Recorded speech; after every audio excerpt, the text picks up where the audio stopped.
mad times Yeah. I was notorious for that. In the show, like in the episode, the girl, like I think it went off at 5:30, she hit it. Then it went off at 5:45 and she slept through it and he was like, So he took the phone and threw it. And then on the floor, it rang at like 5:55 and she threw her. And he just threw her on the floor. But she hit it. She hit it sleep and she was like... Ladies and gentlemen, we're not advocating violence. No. It's a stick figure thing. It's a stick figure thing. It is a stick figure thing. Man. Listen, welcome back to it, man. I don't know if we call this part 2, part 1. But again, you're still watching your Deprogrammed podcast. Yes. I'm Jason Andre Robinson, a.k.a. CONQUEST. And I'm Ariana Aparicio, a.k.a. Coach Aparicio. Yeah, and again, you're back for more of your regularly scheduled Deprogramming. Still a little shaky there a little bit. Yeah, listen, it's the morning. I know I ain't had my tea yet.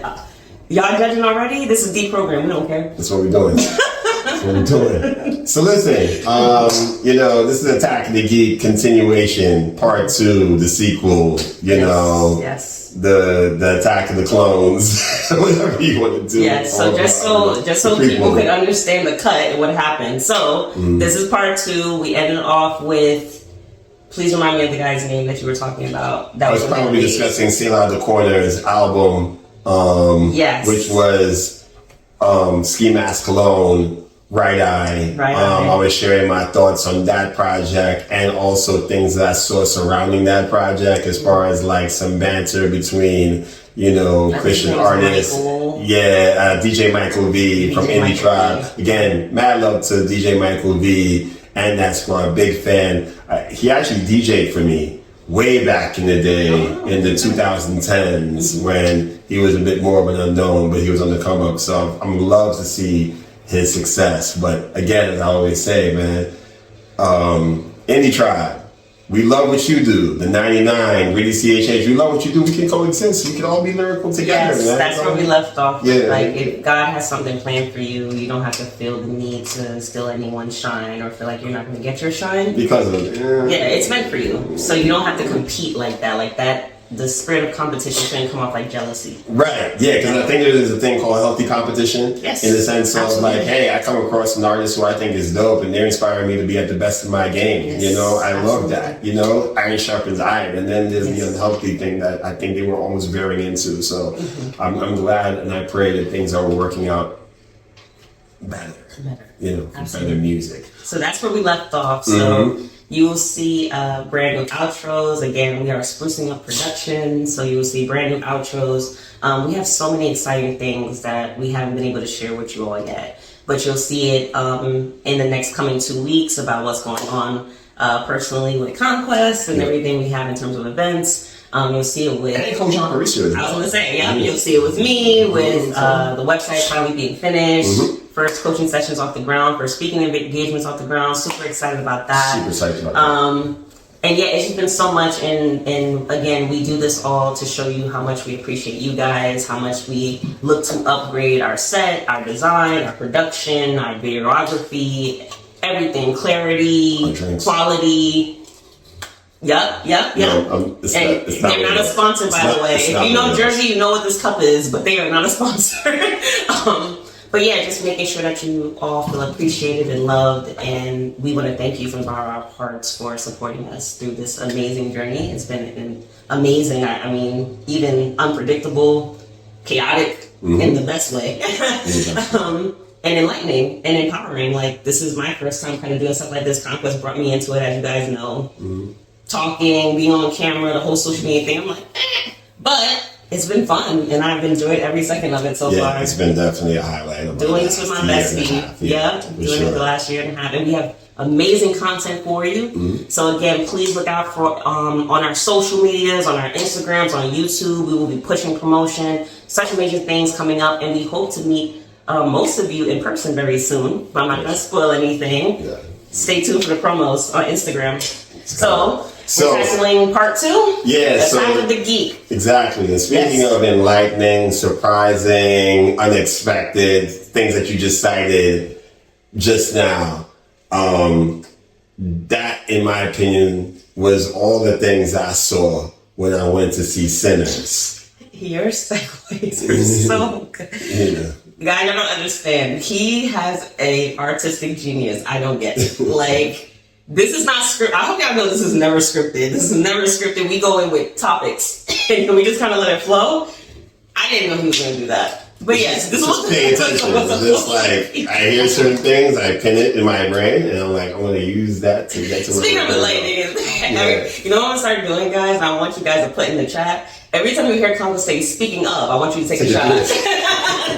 Speaking of, it's like that's our secret transition. I'm finally catching that now. Okay, so speaking of all these things, yeah. We went to go see Sinners this weekend. Yes, we did. Yes, we did. Yeah. We did. So you guys kind of know the lapse. So the last episode to this one, we had a couple days. Some of this stuff, we got so hyped up about our own promos of the shows that we ended up going to see. I ended up seeing 2, but we're going to talk about the first one, which we both went to see. It was Sinners. Yeah. And what did you think? I mean, 98% on Rotten Tomatoes, audience score, I think, of above 90% as well. Critically acclaimed, movie of the year, director of the year, Ryan Coogler. Everybody from Ben Stiller to Tom Cruise to Spike Lee to everybody and their mama. Jamie Lee Curtis even used their social media to promote the film. The fact that they saw it, like the last post I saw was, I think it was Jamie Lee Curtis who went to see it in IMAX 70mm film. Yes, like the way I wanted to see it. And the way he intended it. Yeah, the way he intended it. Big screen, big. And I could see that, you know. I low-key might still want to try that, you know. It's a movie worth seeing again. So I guess we're getting into it. I thought Sinners was amazing. I know so spoiler warning. Somewhere here. Yeah, spoiler alert. I'll try not to give away too much, even though I'm going to talk about it in length, but... No, we're going to do it. Yeah. This is a full-length review. We will send the timestamp of anyone who does not want to be spoiled. Amazing movie. This is our recommendation now. Without spoiling anything, go and see it. You'll love it, especially if you are a horror fan or historical biopic type of fan, timepiece type of fan, period piece. Yeah. Yes. Okay, other than that, we're going to spoil it now. Okay. Yeah, spoiling away.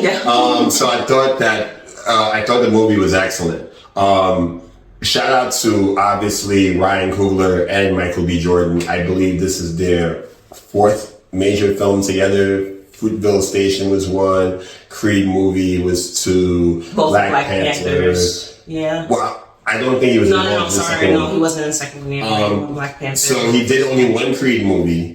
I think he was the executive producer for the rest of them, but he directed the first Creed, he directed the first Black Panther, he did Fruitvale, and now we have Sinners. I can't think off the top of my head if there was another combination or another collaboration of that nature, but I think it's the 4th, it's safe to say.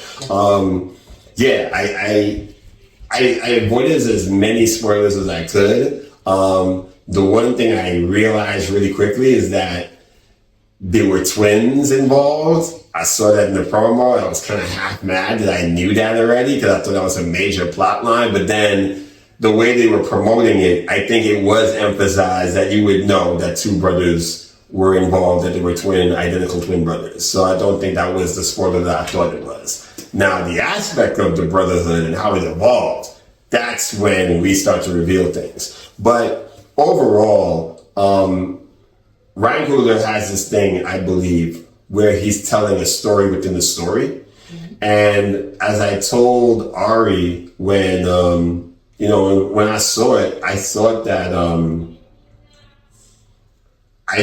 that he has this way of like using a certain style of movie as a vehicle for the underlying message that he wants to get across. So I feel like Sinners is a vampire movie. It is predominantly that. But I feel like it's a vampire movie in theory to get across the underlying conversations in terms of disparity of wealth, the Jim Crow era, because it happened in Mississippi in the 1930s somethings, right? And matter of fact, the premise of the story is that the brothers stole money from this gangster, from Al Capone, this mob, and they was like, all right, we're gonna flip this money and turn it into a juke joint, you know, and bug, yeah, and call it like the parties, right? That's how, you know, black folk used to congregate at the time, and you could tell between Smoke and Stack, which are the two twins, that, you know, they're close, but there's definitely differences between them. Their philosophies of life, the philosophies are a little different. So, which was your favorite twin? Oh, that's a great question that hasn't been asked. I'm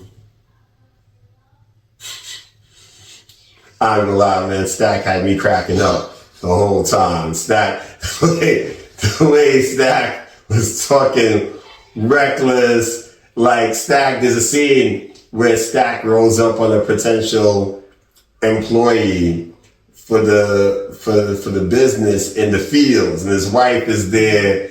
And it's like, listen, man, I got a money game for you that's going to guarantee you more sex, you know what I'm saying? It's going to guarantee you more things, you know what I'm saying? And just the way he came across is just like, the guy's like, yo, you talking wild disrespectful about my wife, and the wife is like, yo, just shut up. Let me hear what he's talking about, you know? And he may be right. Just shut up and get to the money. Let's get to the back. Oh, so for anyone, right? So I thought Stack was it was cornbread. So it was cornbread and his wife, and they were picking cotton in the field because again, it's out of Jim Crow. So basic mentality of African Americans are basically portrayed to be they're trying to break those cycles. So that's all they know to do, even when in freedom. They're just still doing the Southern thing of picking cotton, doing their thing, and probably making a business out of it, which is why his whole family was out there. And so Stack comes up, and he's basically the negotiator.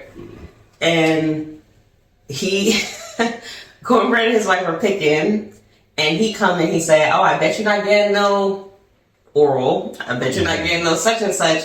And you could hear in our movie theater, everyone like, oh, like he bold, he has some audacity that some of us want a shot of, like I don't know what it is. So Cornbread like, nah, I'm about to be his A, and his wife is just like, hold on, he talking about money. He right, you're not getting none, and you know that. Like, so she hit like, what you talking? And everyone's just like, oh, it's like that. Like, so that was the same. It was so relatable in a way to where it's just like, you know, there's this running stereotype, I guess, of like the more men get paid is the more the woman will put down. The more they're rewarded sexually. And if you're taking this as a period piece, this is the start of that stereotype. The start of the stereotype is in the field. It represents northern money in the field, mafia money, and it's just like, yo, we know up north, the more you get paid, the more this happens. And Cornbread just like looking back at both of them like, yo, wow. What? Like, for real, is that why I don't be getting? That's why we don't get intimate? Like, he take the job. He took the job. He took it. He knew he was getting some that night. He took the job. Unfortunately, he took the job. Unfortunately, he took the job. Which could be feeding into the whole sin thing too. Yeah. So, man.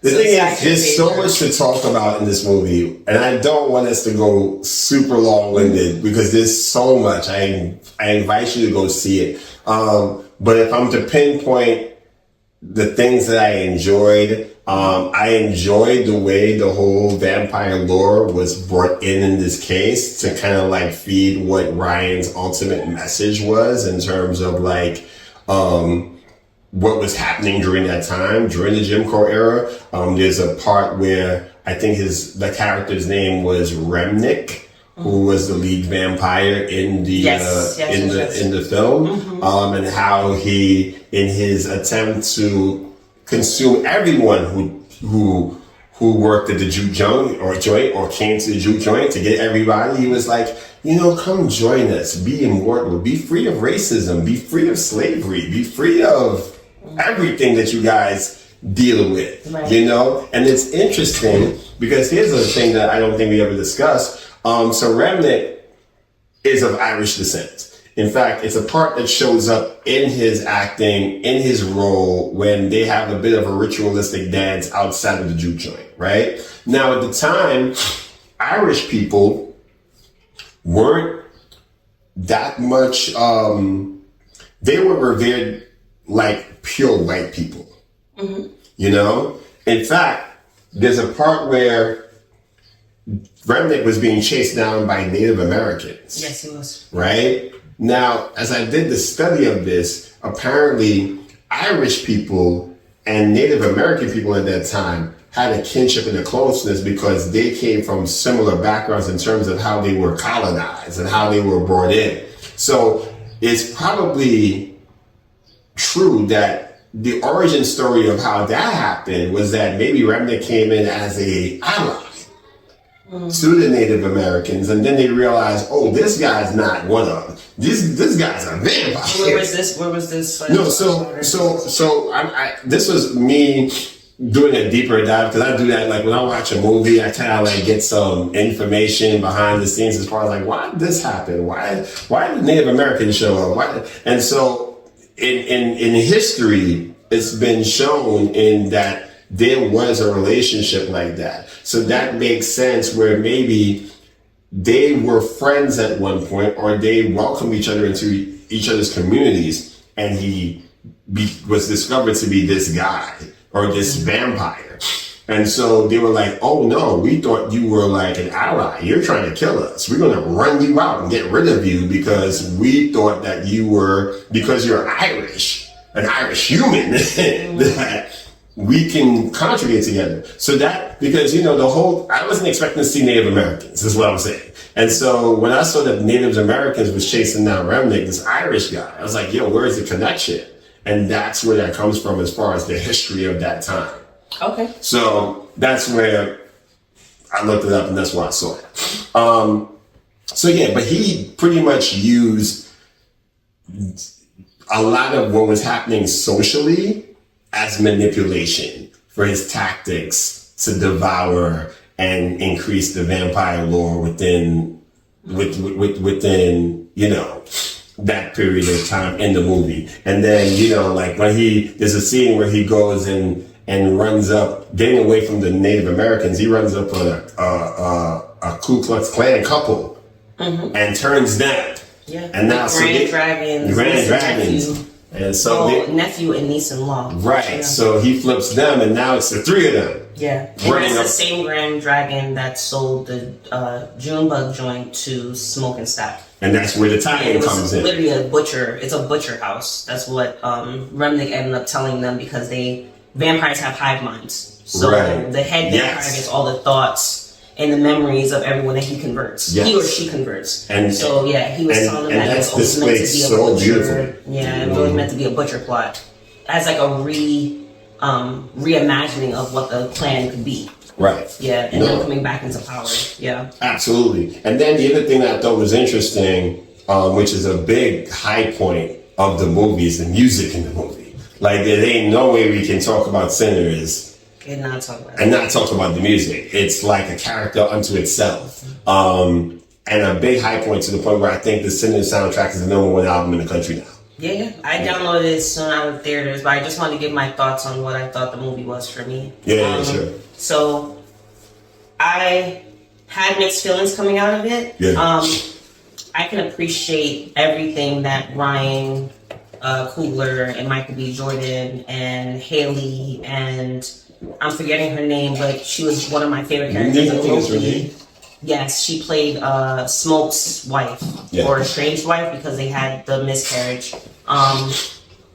It was one of those things to where I enjoyed every aspect of it. Now, I was being completely honest. If I knew it was a historical piece, I would not have went to go see it. And it's not that I don't appreciate historic pieces like that. It's just that my whole life has been that, and I've often indulged myself in the Jim Crow era, the Civil Rights era, slavery era, transatlantic slave era, the Haiti Revolution era, and just the freedom of all that. Yeah. That we didn't realize this until we started talking, that we saw two different trailers. So I didn't realize the trailer I saw, and the only spoiler I got to the movie really was her eating, Haley's character eating Smoke, and coming up with the fangs and saying, we're going to kill every last one of you. Right. That's the only thing I saw. So I was just like, this is going to be fantastic because, as you know, I'm a horror fan. So I see vampires, I'm with it. Yeah. And then I'm just like, oh, this is vampires and Jim Crow. I'm with it even more because that has never happened. And I get there, and you want to tell them which trailer you saw? Because I didn't realize there was 2 different trailers out. I saw a trailer from way back, which didn't show what she saw. And it just showed Michael B. and a couple of other people just running from something. We didn't see what they were running from, but they were just running, and they were like looking ahead, like what's going on. So I had no idea really. Based on the trailer I saw, I had no idea what Sinners was, except for that it was a period piece, and I thought it was actually another slave movie, to be quite honest with you. I only found out about vampires and all that other stuff through social media. Like, vampires are involved in this movie. Be on the lookout. I didn't see an actual trailer because, honestly, I try to avoid trailers like the plague because I feel like they're giving away too much of the movie half the time. But I did hear that vampires was in it, so that's like, okay. As it got closer to the release date, it was a little bit more fleshed out. I got a greater understanding of what the movie was about. At that point, by the time I was ready to see it, I just wanted to know who was the vampire. What's going on? Like, you know. And so, but how the story manifested for me as I ended up watching it, it mostly wasn't what I expected. Okay. I knew vampires was involved. I knew there was going to be talk about what was happening during that time, but the way that it coalesced together. Yeah.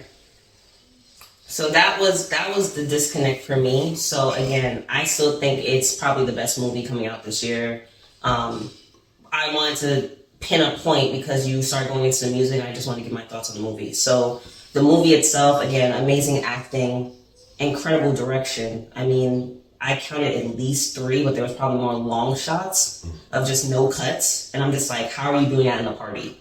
Especially the long shot of them having the party where he's playing the guitar and all the ancestors come back and the future predecessors. Yeah, it wasn't just ancestral. He brought people from the future and the past. And I'm just like, how did you do that all in one take? That is almost like revolutionary. Like, I don't think I've seen anything like that in any film ever. Yeah, so I'm just sitting here, I'm just like, coolest things I've ever seen. Man, this is genius, you know? Genius on the big screen. I'm loving that.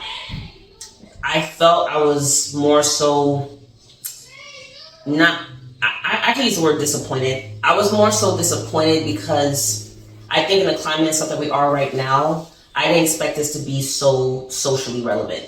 I expected more of a horror movie more than a commentary. And I feel like I kind of got a little blindsided by that because I feel like movies is like my escapism in a way. And I felt like when I saw the trailer, that's what it was going to give me. It was going to give me, like, I'm thinking Walking Dead vibes or something. Like, you know, like Walking Dead takes place down south, but they don't mention anything about race or divide or anything like that. It's just zombies down south. You kind of figure out how to escape and you fall in love with the characters. To me, it was more like commentary on social status, on racism, on economics, on whatever. And spirituality. That's the one thing that we don't dealing with the occult. You know what I'm saying? Like the divide between the occult and Christianity and all that stuff. All that stuff was a nice little gumbo of things. Right. And then, but for me, I felt like I wanted more of a presence of the horror. Yeah. And I feel like and I don't think this was his intention, but it kind of felt last minute to me. It felt kind of last minute of like how fast the vampires got killed. Like, it felt kind of like rushed towards the end. And I didn't really get why, other than how I felt as a viewer, that it was a commentary piece and a time period piece with vampires thrown in. And I didn't want to feel that, but after dissecting on it and staying a bit more, it kind of feels like that. It doesn't feel like it gives the mythos anything more. Like, and I was explaining CONQUEST, but me and you were talking about it here. I love the vampire mythos. I love the mythos of Dracula. I love Castlevania. I played all the games. I grew up with those games. I like when people take it, again, Vampire in Brooklyn, Dracula 2000, Fright Night. Like, we can go on and on. Interview with the Vampire. It's always been this thing of like the head vampire and him wanting something, but people kind of not understanding why. Like, you're immortal, you can live forever, you're rich, what are you aiming for? Like, what's your goal? And I think in this movie, if I just got a little bit more of the backstory of the main Dracula guy, who is Remnick, if I got more so, like, why does he want family? Like, did he lose someone he loved? Did he think, and he said at the end, when he was baptizing him, he was like, I want to see my family again. And he kept trying to, like, drown the kid, but at the same time, I'm like, well, he's not going to drown him because he needs him to play. So then in my head, I'm just like, well, you're not going to kill him. You need him to play so that your people come back. So you're going to torture him. But, again, it was one of those things to me to where I feel like if it was a true vampire movie, that same type of story would have unfolded just in the way that Ryan Coogler does his genius. So it's just like, I didn't feel any sympathy for Remnick. Like, I honestly, and that's not how I like my villains. I like my villains kind of more on the sympathetic side. Like, you can kind of get their motivations as to why, like Killmonger. You can get why he's coming after Chadwick. You can get why he wants the throne. You can get why it's competition and he's a brother, but he's like, yo, your dad killed my dad and I'm not having it. Like, you feel sympathetic at the end because you really don't want him to die either. You're just like, dang, it didn't have to be this way. It was just a huge misunderstanding and he never knew the truth of his story.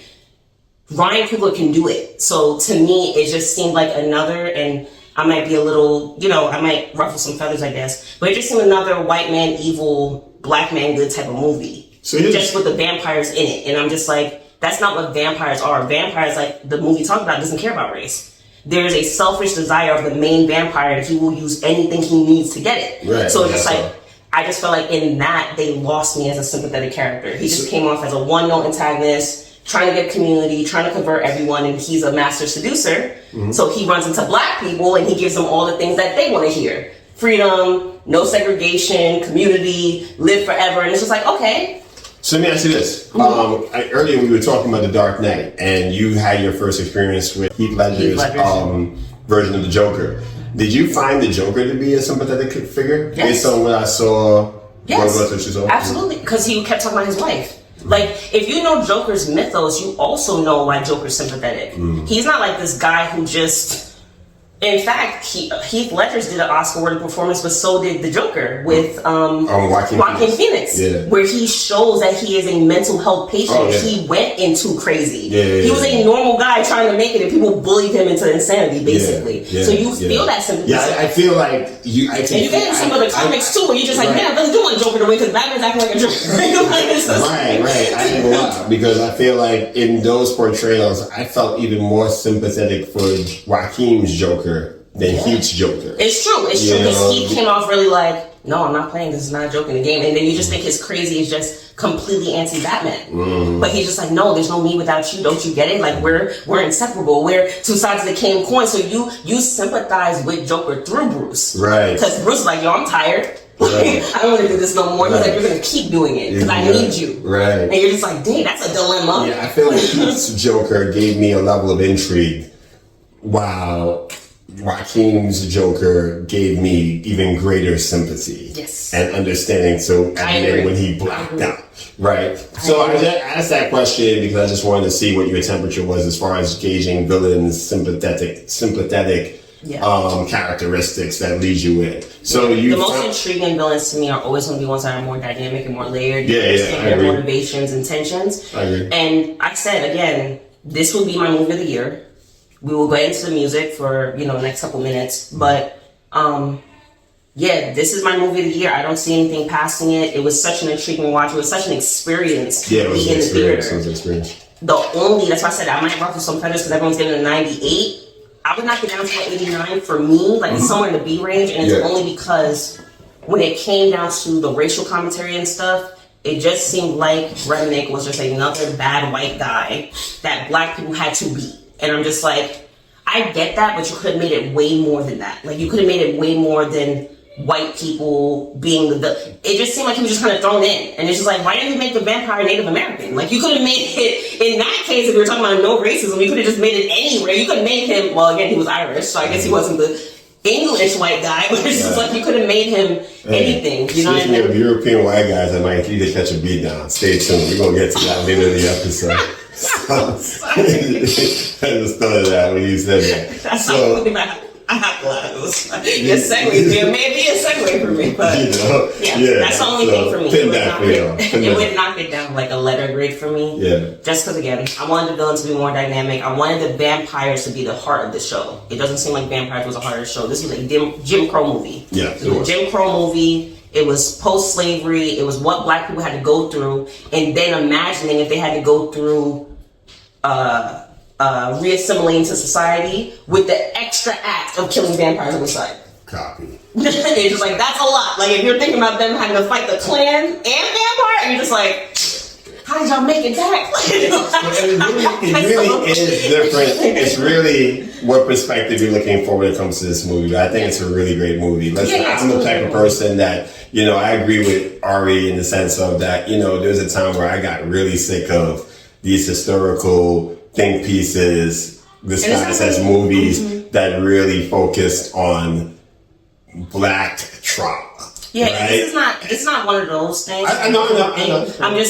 I felt more blindsided because I didn't think the trailer I saw did not accurately portray what this movie was. Right. I thought it was just horror. Right.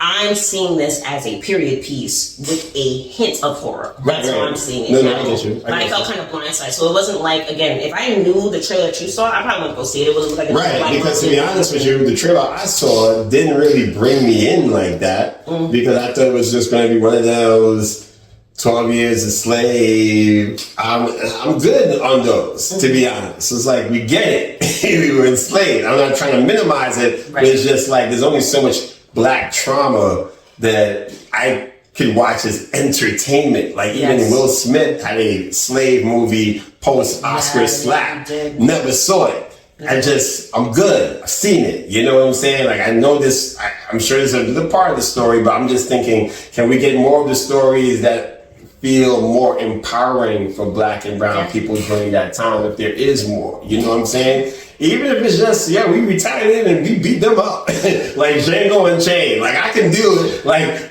I was off of it, but then when Django came in, I realized what was going on. I was like, I'll watch that. That's cool. That's cool. Let's see that. But it's more of an empowering. And I felt that way even with this one. I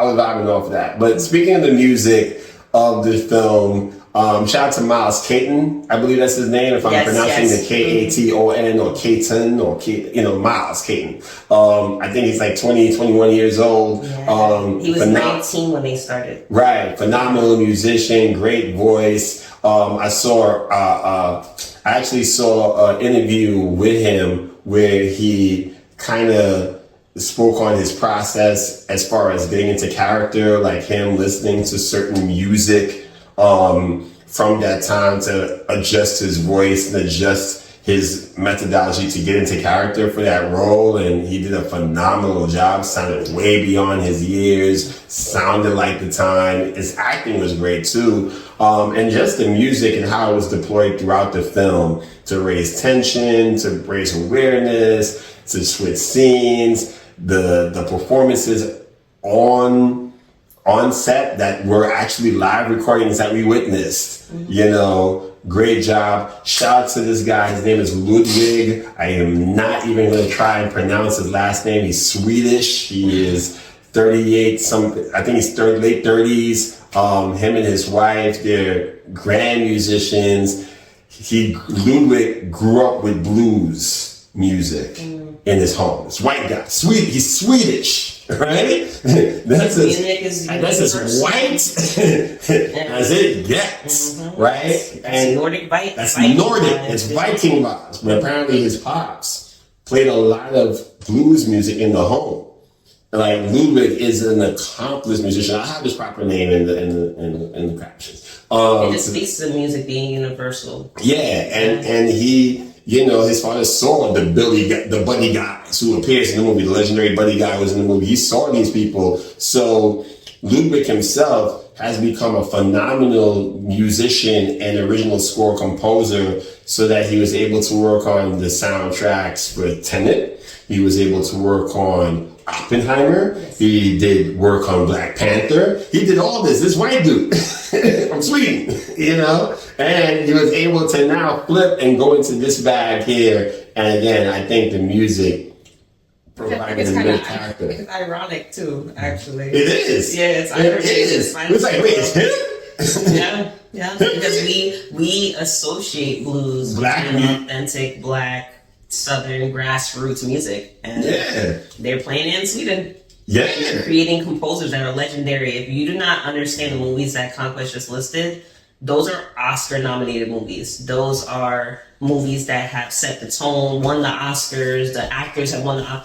They are phenomenal films. And they're different sounds. Yes. Right? Oh, yes. It's not like all blues and music. And it's what, like him running through time or something like that, or whatever the case may be. Like Inception, and then Oppenheimer is talking about the invention of the nuke. Yeah. And the sciences behind it. And it's just like, different soundtracks, different themes. One is a biopic, the other one is fantasy, the other one is horror now. So it's like, Marvel, he did Black Panther too. Yes, he did Black Panther, so that's superhero fiction, sci-fi. White guy from Sweden. You know what I mean? I feel like that's really, really like intriguing you. Like, dang, like that's a white guy from Sweden. We don't.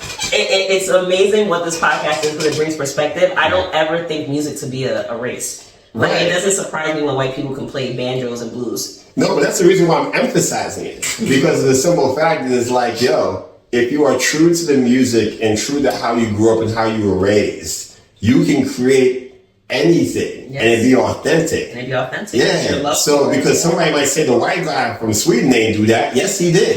And this is his blueprint. And this is his resume. It's no different from Eminem rapping the way he does because he's, you know, who looks like, the white boy doing that. That kid is killing because he grew up in an environment that isn't quantified by just country music or the things that are associated with quote unquote whiteness, you know? So. But I think that's more so a bombshell for black people. Yes. And I think that the less we are in these tribal mindsets is the more powerful these things will get. Like, music never had a race of people. I'm pretty sure jazz and blues and those thematic things, when we go back to history, this is exactly what the movie was emphasizing. That, not only did Europe have vampires, Native Americans had their version, and black people had their version, and Russians had their version, and everyone had their version of what this demon was. And we all call it different things, but it's the same demon. Like, it's the same thing. It sounds like that with music. It's like, maybe it's not blues in Sweden, maybe it's called something else, but when he came over here, they were just like, yo, you play the blues, brother? It's like, damn, white. Like, you're calling me brother? That must be kinship. Like, okay. So it's the same way how when they came up to the June bug, remember he was like, oh, no, we just want to play my African brother. I can't remember my African brothers. Okay. You know? And they wasn't getting shunned away because it was them. They was just off. Yeah, they was I don't care. You black, you can look like me. You look you can look Chinese or Asian, but you look off. Like the living off. You can't come to the cookout, my brother. My brother. You can't do the cookout with us. You know what I'm saying? My brother. It's so true. It's so true. But just emphasizing on your point of Miles Keaton, and that was more a surprise to me as well. I could not believe that the voice of this man was a 19-year-old guy when he started. When they filmed, he was 19. Haley said it in an interview. Man, when you talk about an old voice and a young body, an old soul, his voice gave me chills. I remember my boyfriend looking over at me like, all right, calm down. I'm just like, no, his voice is sweet. You know what I mean? It's a sweet. All right. I'm just like, it's true. And then, you know, I have to balance it off. So when I can't remember Remnick's, the nephew, the niece-in-law, when she started singing, I was like, oh, her voice is sweet too. Yeah, balance it off. Yeah, she hot. Yeah, they all hot. Mother come running or something like that. And I'm just like, I didn't say that.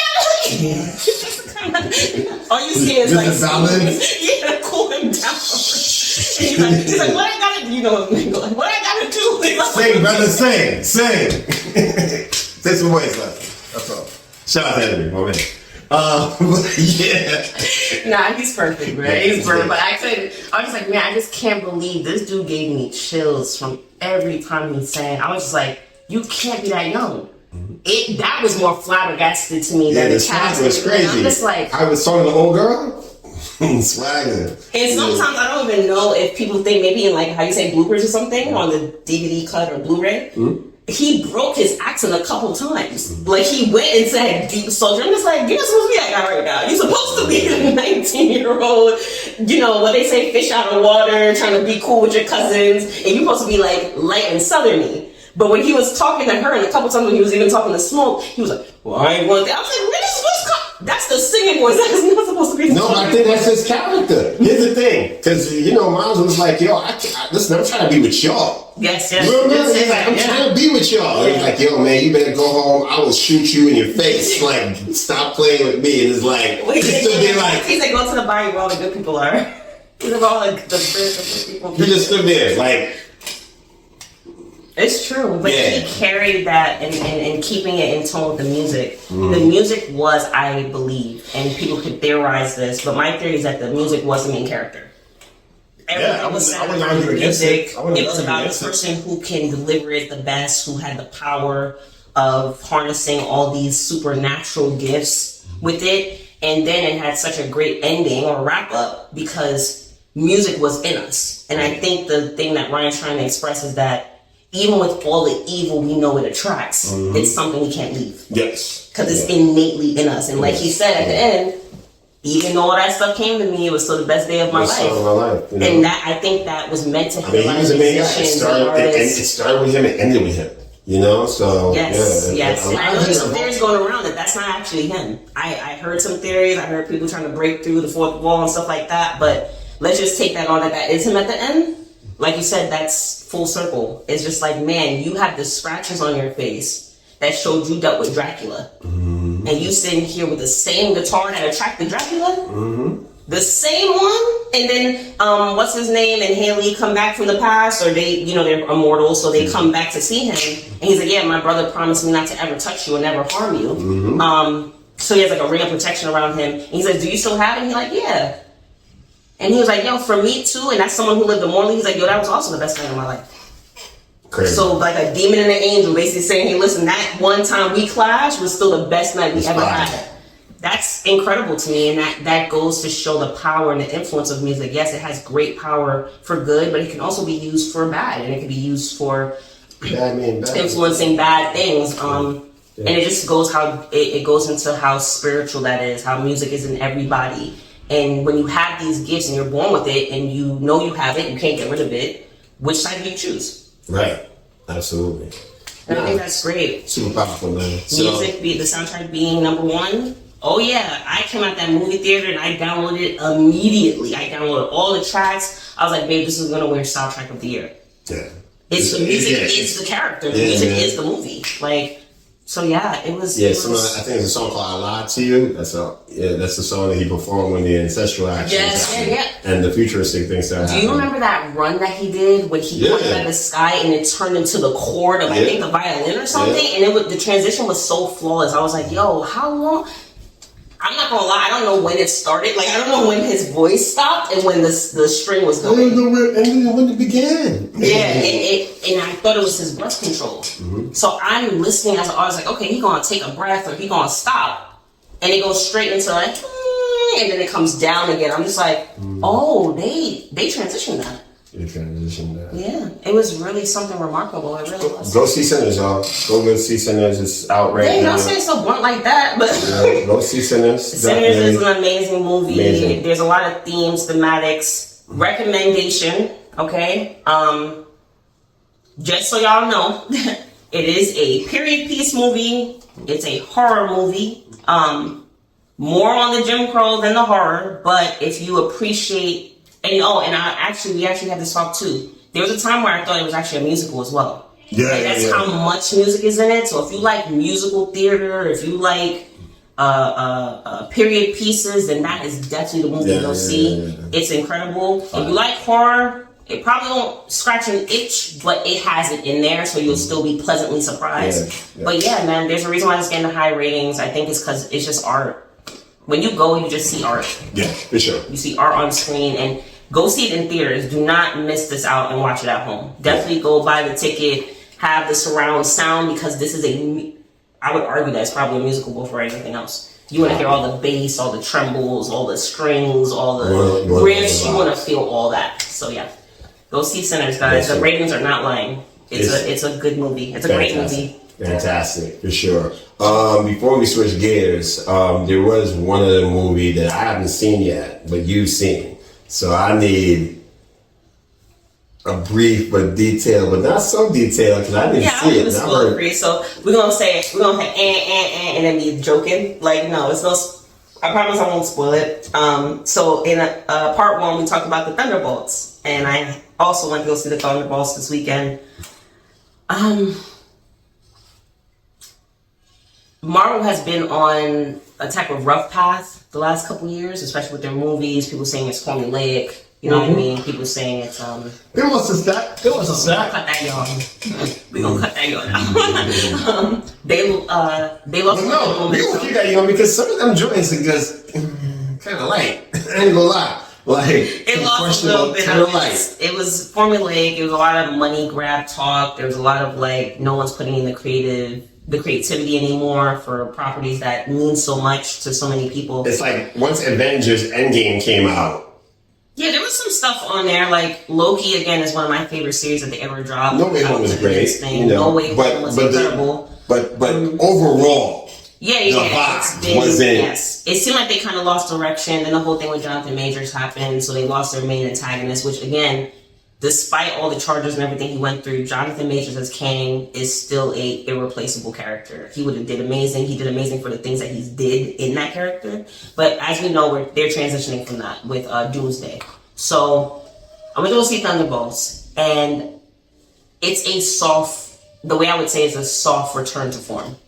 So it definitely has, I would say, the formulaic Marvel thing. It's like they try to keep the humor in there to kind of keep it light and stuff like that. It's not as dark as what DC was when they was doing all the Superman movies and Batman movies or whatever. But it definitely has heart, which I think Marvel was losing for a long time. And it has like this sense of stake, which I also didn't think that Marvel had for a really long time. Like usually it's just like the bad guy's gonna lose. It's the power of love and friendship and and they tap on that, but it's a little deeper. And I think this also goes into what is currently happening in the world now with mental health. So they comment on that really heavy. And the main character, this is what I meant by I love the main villain of this movie more than Sinners. He is completely sympathetic, like especially if you're in, again, life coach. I'm in the mental health space, so I deal with these people all the time. And it's hitting on how deep and dark depression can get, and how there might not be a way back from it. And I think it's the more serious tone that I was actually not expecting a Marvel movie to go into. And I'm just like, but y'all getting kind of, it's fantasy, but you're playing with something where people really describe depression as darkness. They describe depression as, how do you feel when there's just a void and it's like a black hole? And you're not escaping it. You know it's not. It's inevitable. And it's just like, that right there takes this movie completely out of the realm where Marvel was missing it. And it completely, for me, takes it to a place where Marvel is coming back. Because they're touching on the things that actually made these movies relatable in the first place. When you think about Avengers and you think about, what was it called? Avengers, when Endgame and Infinity War, right? Yeah. When you're looking at all these themes, you're looking at, wow, like the world's about to be finished. This guy's coming in, but Thanos was also sympathetic. He really believes that he's saving the world. Like he thinks he's a good guy. Yep. And he thinks all these people that we think is a good guy is a bad guy. And he's like, no, think about world hunger. Think about such and such and such. And when you know the context behind it, which is the comic books, you know that Thanos was like, I think he was like a Superman of his planet. So he's like the last survivor. He was like beaten up as a kid. Like, so he was bullied into this mentality of like, I grew up with this my whole life. Y'all fight over stuff that we know is finite. Why not just blip half the planet and let survival of the fittest kind of take in? And in the comics, I think he married death. Or he was trying to impress death. That's what he was trying to do in the comics, I think. So he basically was trying to take away half the universe to impress death with the count and marry her. Crazy stuff, I know. But this is where Marvel went for me, where it's just like, again, without giving too much, people who've seen it, you'll appreciate the way I'm hinting into it for him. But depression is the main theme of this movie. It's how to deal with it. It's like, how would you rather deal with it? Would you rather deal with it alone or with someone? And it just gives you these questions to where, like, again, you would never think a Marvel movie would hit on this. Right. But it does it in a way that is comic book. So it's just like, you don't feel like you're out of a comic book movie either. Like, the superpowers are adjusted around depression. Yeah, I think that, you know, to your point, like, I've definitely seen those more stickier, not so clean themes hit upon in Marvel movies, like Captain America: Civil War. Yeah. With the thing between Stark and Rogers, right? And then with him protecting his friends, right, all his parents, and even just the opening scene of Infinity War with the whole, like, some incredible acting and just a lot of stories in there where the stakes are super high. No, baby, hold on, okay? And you're touching upon certain things. So I think it was super solid. You will like it. I know. If you are a Marvel fan, I would suggest you go to see it. Now, there's this guy I watched from when I was like a kid. His name is Jeremy Johns, and he has his ranking of like, I can go to the movies, no alcohol required, meaning you don't have to get drunk to see it. And then there's like, it's a good time, no alcohol required. Thunderbolts is something you could wait to watch on DVD. It's not something you have to go to the movie theater to see. But I do recommend you see it, no matter how you digest it. I wouldn't say it's a miss. For sure. Listen, the two movies I need to see within the next couple of weeks prior to Mission Impossible dropping is Thunderbolts and Accountant 2. I didn't realize that. Yes, Accountant 2. We talked about it in the part 1, but yes. That'll probably be the next one. Listen, Henry will come and give me a day off and I'll run there because I know for a fact you ain't gonna watch that movie. You're gonna be like, what is this? So, babe, I gotta go see Accountant 2. Let's make it happen. Right. So, I know I hinted to some white guy getting demonized when we're talking sinners. And this is a little off topic. But, you know, one thing... We're going to cut this up. It's going to make sense. One thing Ari is a geek for is pretty much, you know, the state of the world and seeing how things happen, especially in the political realm and stuff like that. She may not necessarily like it in her Marvel movies or in her movie. She may not like it in surplus in a movie like Sinners, you know, because sometimes we all need escapism. But when it comes to just kind of like studying these things, I know Ari's a pro at that, right? And so, sidebar, I came across a Shade Room clip on my phone, and I'm just seeing Mark Lamont Hill going crazy, right? Yeah. And to set it up, and I'm sure Ari can set it up better because you saw the whole thing. So apparently, Piers Morgan, who has Piers Morgan Uncensored, he was during one of it's so funny. The panelists. One of the panelists, the white panelists, and that guy, that other guy was out there too.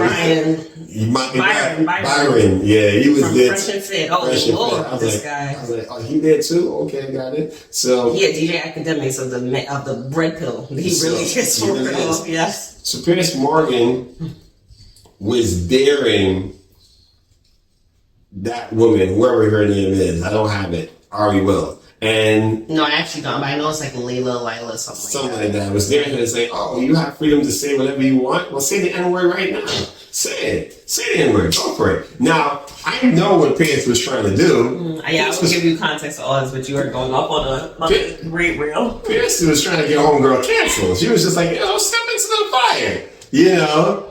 Mark was like, oh, hell no. Mark lost it. Mark was like, no, not while I'm sitting here or while I'm in this panel. Like, you know, you're not going to allow this woman to say something that's attacking me and vilifies and is vilifying and has been hurtful to my race for this long time. You're not going to give this woman a platform while I'm sitting here and this fake Ku Klux Klan guy is on the side or whatever he said about Byron. It's just crazy. And Piers was like, I understand. Okay. I got it. We can move away from that right now. You know what I'm saying? Because He lost his mind. Yeah, Mark lost his mind, but I saw what Pierce was doing. I don't know. I get the intention. Not so much a fan of the tactic, but I get where Pierce was trying to get homegirl. And I understand that because that clip is short, so I'll give you the context for him. Canceled, yeah. So I saw that. So please add on to that. I just shared. So the interview is around like 43 minutes long. It's on Pierce's channel, and basically they're discussing this viral story of this white woman, and it's a racist story, so I have to give race apologies for anyone that this triggers. But it's a white woman who's in a park. You don't see what the black kid has done. But he's a 5-year-old black kid. They're in the park. She's in the park with her kid that she's holding. I don't know if there's any more children involved. And she basically starts calling this 5-year-old the N-word. Right. It's saying that he's behaving like an N-word. And he's 5. Like an N-word. 5-year-old behaving like an N-word. It comes out that he's not only 5 years old, he's autistic. So... and apparently the story is that he was like either curious about the bag or he was going in, which again, mother of autistic children. Who's 5? My kids are older. They do have more of an innocent curiosity. They're not looking to do anything intentional with anything they're doing. But that's any kid, right? Like we're not just going to start putting adult intention on children. If a kid is looking at something in your bag, it's probably because he finds it interesting. Not that he looks to steal from it and make your kid cry. Like, that's not the intention of kids. So, it's the intention we try to put on them, but I'm digressing. So, this is what she does. She portrays him as this N-word. She keeps saying, oh, you're acting like an N-word. You are an N-word. And I believe it's the father starts filming her. And obviously, the father's black. And he's like, yo, what's up with you? Like, you're calling a 5-year-old the N-word. And she's like, because he's acting like one. And she's holding her white kid in her arms. And he's like, okay, so you're so brazen to call him the N-word, call me the N-word. She's like, fine then, F you too, N-word. And this is a hard ER, like going in, this hard ER. So again, sorry for anyone I'm triggering on both sides because Conquest knows I kind of left that whole race card thing alone like a little while ago. But that's the story. It's a racist story. So Piers Morgan and them talk about this. So they have on the panel Byron from Fresh and Fit. They have Mark Lamont. They have this woman who was advocating for the white woman in the clip. And then they have this woman named Ashley who was basically talking about like, yo, you guys are insane. Like if we can't just call this for what it is. And the episode is basically comparing, which I don't know why Piers did this, but he's comparing Karmelo Anthony to this incident. And they're basically saying, there is some common ground there. They're basically saying like both of these things turn into a racist virality where it's just like everyone on their both sides are feeling like they're justified in backing white or black. Right. But when it comes to this, to your crash out, the reason why Pierce asked the woman to say it is because in the earlier part, which you don't see when she's introducing herself, she calls herself a racist. No. She calls it, like she literally says like, yeah, call me whatever you want. Yeah, I'm a racist. And she proudly says it. And Pierce throughout the whole interview saying, yo, you're disgusting. Like, you're a disgusting human being. You're disgusting. Da-da-da-da. And he's going off on her. So at the end, he challenges her because he basically... It's like, hey, you already said you were racist. Yeah, then this should be light work for you. So the whole crash out with Mark, I also think that was very sensitive for him. If he wanted to see if she was really about it, I would let her say it. That's me. Because if you're going to be about it, be about it. Don't say because you think it's funny or this, that, and the third. It's like, nah, paint yourself where it is because you're saying that you back this woman, you back what she said to the little boy, you back her stance, you back the tribalism, us going back into black and white, and I don't know why, because none of us would be here if our ancestors thought anything like this on both sides. So now you have us going back into tribalism, back into racial divides, and you're saying you're proudly racist and you're proudly supporting this woman. So Pierce was like, okay, so say it right now. Since you back what she's saying, I'm gonna hold you there. And Mark loses it. And that's when you get the virality. Don't you dare allow her on our platform to say that word to me. And he's like, you know, right? You know, Mark, I'm right. You're right. Right. But it was Pierce basically trying to tell her, hey, listen, even though you might be okay calling yourself a race and calling this and a third, you're not gonna do nothing stupid. You're not. Because that's stupid.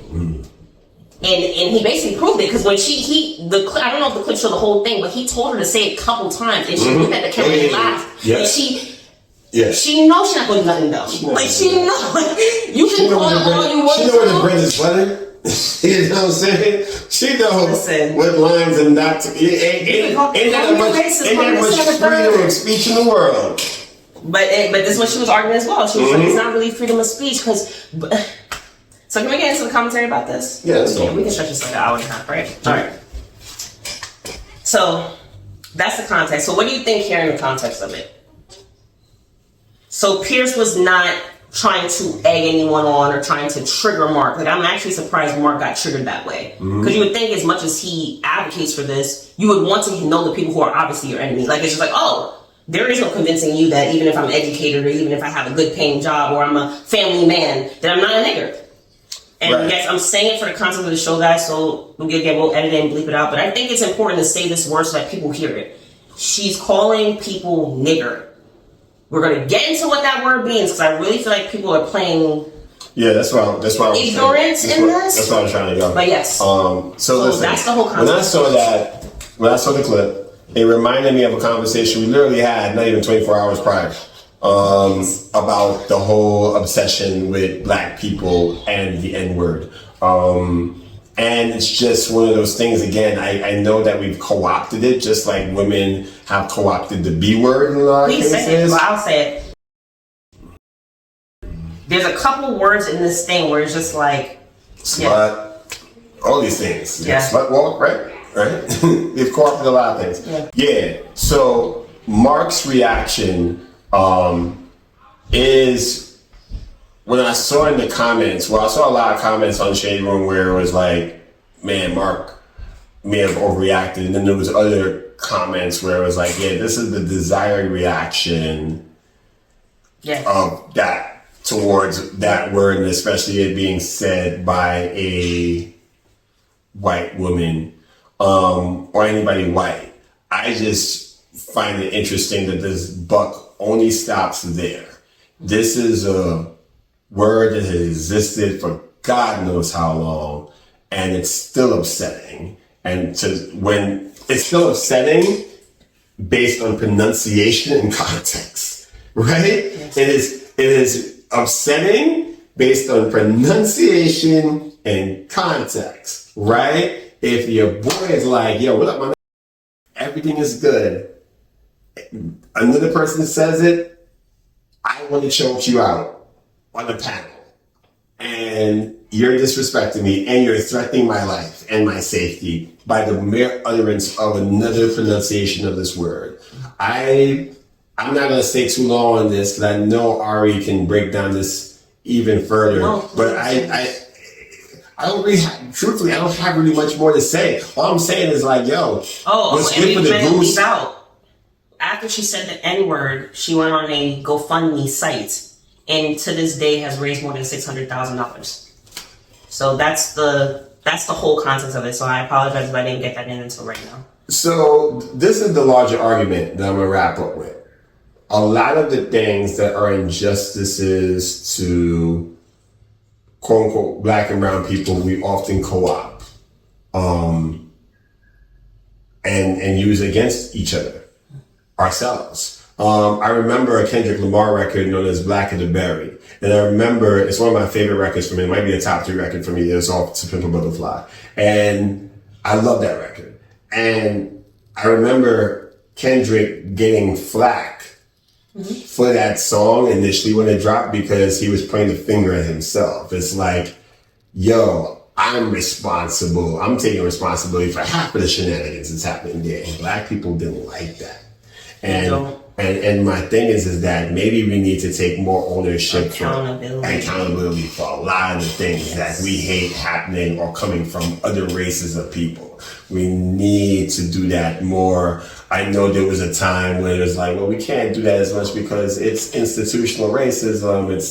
But we in 2025, yo. We're in 2025. And I feel like we should be at such of an evolution as a people that just certain things, no good. It's no good anymore. Listen, I don't hear too many gay people, and granted, I'm not around that community that much, if at all, but I don't really hear too many gay people referring to themselves, even in fun, the F word. You know what I'm saying? Yeah. And I don't see they dapping them up. They banned it. They effectively took that off the slate. Yep. It will have to be bleeped, but I wanted to say it so that it can be bleeped by YouTube. They have made it a censored word. You cannot say it. Right. Yeah. So, but I think same with the too, because that's ableism. Right. Or that's being ableist. Think of so many of these examples. These words are no good. Right. It's like, but you don't hear an ableist going around. Halo. What's up, my? Even with spaz, I'm spazzing on this track. No. You'll catch a fine. Why do we not do that with the N-word? It's so easy. Everybody else has done it. Comparing not to. So when I saw that outburst, I was just like, yeah, I get the outrage, but it's selective outrage. It's selective. And I think that's a perfect word.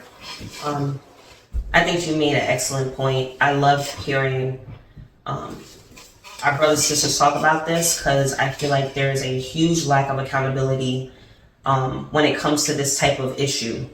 Yes, be outraged that a white person used that word, but be just as outraged when your brother uses it to you. Be just as outraged when a sister calls another sister. That should be just as bad, if not worse, because we're basically saying we can do it, but not you. Now, let me just put some context in here as being a historical geek, right? Since Attack of the Geek, the geek went both ways. So we talked about comics. Now my geeking is politics and history. Mm-hmm. White people. The reason why you can't use the N-word is because there was not, and this is the argument she used, and that's why I said, I don't know if people were coming out of school thinking this. I don't know if people are just around their echo chambers thinking this. She said, well, black people could use cracker all the time. So that was her argument. Her argument was that, well, when say we get fired, we lose our housing, we lose our loans. The woman is in threat of losing her children. Mm-hmm. And she said, well, I don't get it. Because black people could say snowflake and white people. The reason why. You better because he was using the word snow bunny? Snow bunny. Yo, she was going off. She was saying all this stuff. And you know what's funny? It's not censored. She could say snowflake and Pierce will let it run. She tries to say the N-word on Piers Morgan's show. It would have been a long beep. In fact, there's going to be a couple beeps in this episode.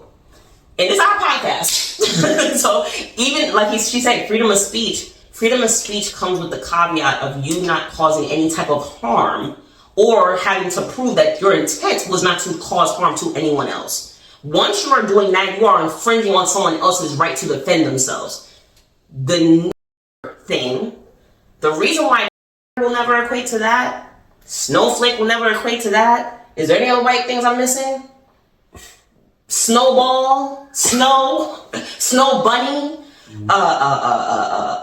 sunlight. I don't know. Is there anything else that's white? Paper. Wigger. None of these things will ever match up. And this is I feel like it's common sense at this point.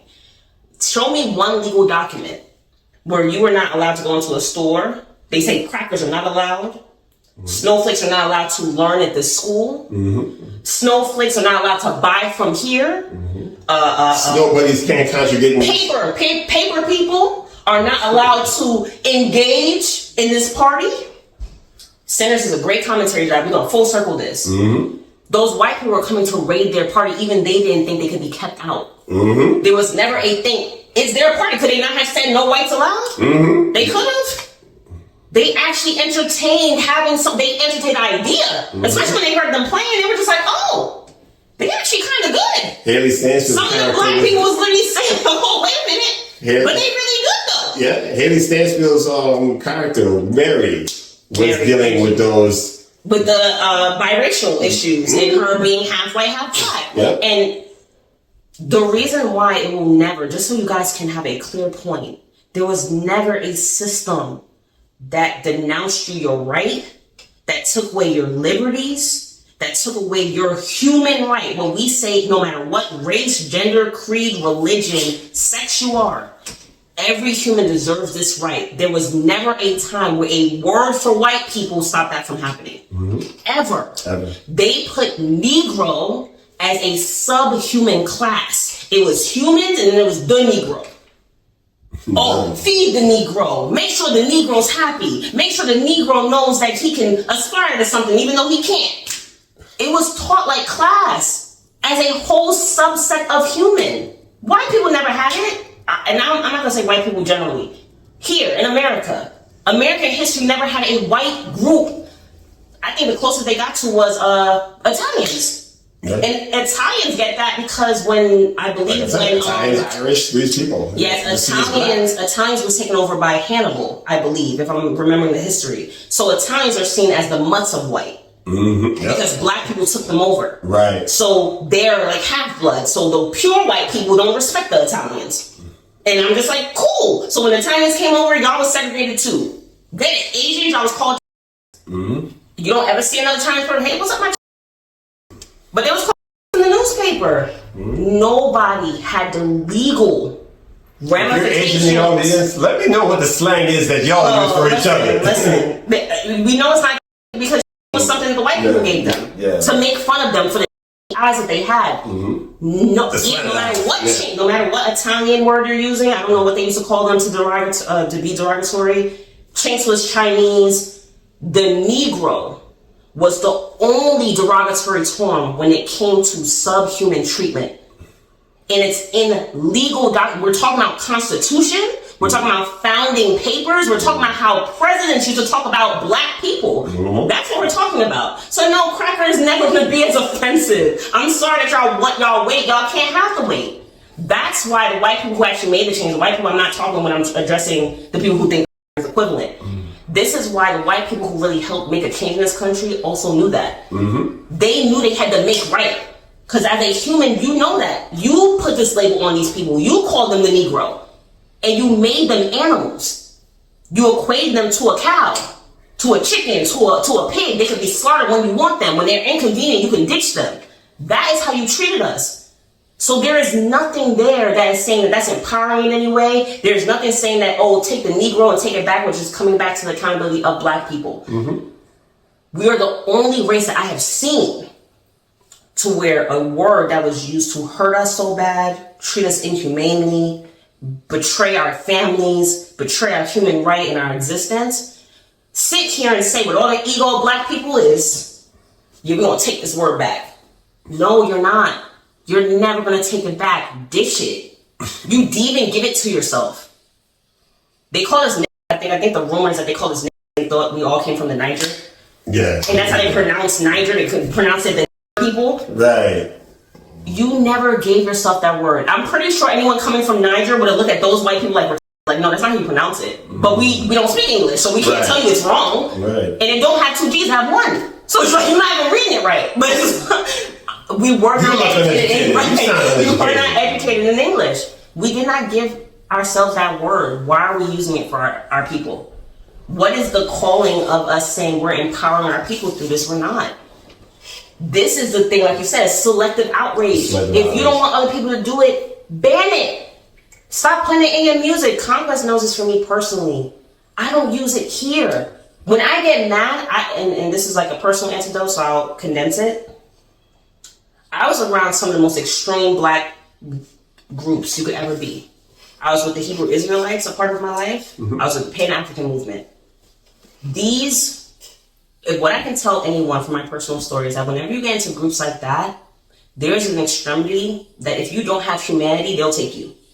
Mm-hmm. These people really believe in killing off white people. These people really believe that white people are the crux of all evil on earth, mm-hmm. and all this other type of stuff, which from our history, I get it. But even you were not the change that your ancestors were to make you here. Right. The only reason why you can say stuff like that is because some ancestor in your past saw that they had to treat their enemy as human too. There is no way you come with that freedom and think you're going to now kill off everything they've done. What is that? And I know these mentalities because I've been a part of it. I've dated it, children with it. Mm-hmm. The same way it happens to where if you don't have humanity as a crux, it will take you there. You will really believe you got to kill off all white people. You will really believe that there is no change. You will really believe that there is some systematic white person in charge to why you can't make your first million. You will really believe this stuff. Like it will take you like religion take people. It will take you like class. And you will sit here and thank these mentors that by the time you stab your first white person, or white people is for you too, when you stab your first black person, or when the police shoot and initiate a black guy by shooting them, you really think you're a part of something bigger. No, you are the downfall of humanity. You are humanity going backwards. We've been past that. That's why America is leading in freedom. That's why we are leading in diversity. Right. We are past that era.